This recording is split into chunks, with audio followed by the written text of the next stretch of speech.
Church History. Light Amid the Darkness as Seen in the Life of Luther. London, G. Morrish, 20, Paternoster Square, before 1915. Republished by Irving Risch, host of Down to Earth but Heavenly Minded podcast. Chapter 16. The Reformation and its Dangers, AD 1522. After Luther's stolen visit to Wittenberg, important events rapidly succeeded each other. There was then a bold monk named Gabriel Didymus who attacked the useless lives of the monks. And this he did with such effect that in one day 13 monks left the monastery to seek a livelihood in any honest way they could find, and one married. He and his friends next attacked the Mass, the Romish name for the Lord's Supper. They found from Scripture, as Luther had already said, that those who partook of the Lord's Supper should eat the bread and drink the wine, whereas it had been the habit of the priests, as we have seen, to give the people the bread, and drink the wine themselves. As this was now seen by many to be unscriptural, a demand was made that the truth should be put into practice, and that the people should partake of both kinds, as it was called. Karlstadt was archdeacon, and he felt the matter to be so important and urgent, that on Christmas Day, the year was 1521, he took upon himself to say that the Lord's Supper would be partaken of in two kinds. And he accordingly introduced it. It was then so novel, that the people were startled and afraid, so that only 5 partook of it. But many soon saw it to be right, and it became usual. Satan, however, could not see such inroads upon his kingdom of ignorance and darkness without making strenuous efforts to oppose it, or to spoil what he could not prevent. There were some men at Zwickau, a town in Saxony on the left bank of the Mulde, who pretended to have revelations from God. They despised and repudiated the doctrine of always clinging to the Bible. Why should they not have direct messages from heaven? These they pretended to have. Nicholas Storch, a weaver, was leader. He declared that the angel Gabriel had appeared to him. He soon had followers.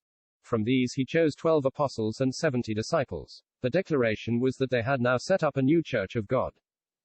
Their former baptism in infancy was of no avail. They exhorted their followers to be rebaptized into the new church. Nicholas Hausmann was pastor of Zwickau, and he opposed these new prophets, as they were called, and they were expelled from communion. This they cared little for. They would hold meetings by themselves. But disturbances arose, and some were sent to prison. Indignant at this treatment, Storch and some of his followers repaired to Wittenberg. The students were just then unsettled by the changes already introduced, and were thus prepared to receive more new things. The prophets waited on the professors of the university, declaring to them that they were sent of God to teach the people. They had had special communications from heaven. Melanchthon asked one, "Who commissioned you to preach?" "The Lord our God," was the ready reply. Melanchthon and the other professors were alarmed and confounded. Who could say it was not true? But who could say it was? One of the prophets remained at Wittenberg and went from house to house stirring up the people. The Elector Frederick heard of the commotion, and he too was at a loss to know whether it was of God or not. Luther also heard of it. He at once pronounced it to be of Satan, and said that he had expected it. But he begged of the authorities not to prosecute the people. Perhaps, he thought, if left alone it would die out of itself.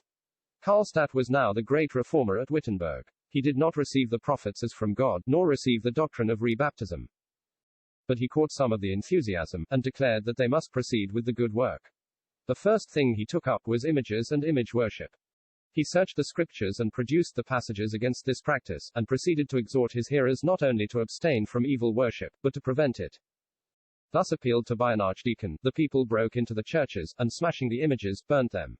Karlstadt went further. He now despised learning. Those who listened to him as their tutor, were now exhorted by him to leave their learning and take up with some honest employment. Thus, alas, when men begin to throw of the shackles that have so long bound them, they require great wisdom to know when and where to stop. The master of the boys' school also exhorted the parents of the children to fetch them away. God was revealing himself to the prophets apart from learning. Of what use the learning then? We can easily conceive how all these strange proceedings produced commotion and distrust in men's minds. What would come next? The friends of Rome at a distance were delighted, and did not fail to pronounce this as the fruit of the doctrines taught by Luther. The real friends of the Reformation began to see things in a serious light. This new movement must be stopped, or great damage would be done to the cause of truth. But who was to do it? Melanchthon was too timid, the Elector was alarmed, but felt powerless. People instinctively turned their eyes to the Wartburg, and sighed and cried and demanded for Luther. He received pressing invitations to return to his work at Wittenberg, to this new work of determining plainly what was of God and what was of Satan.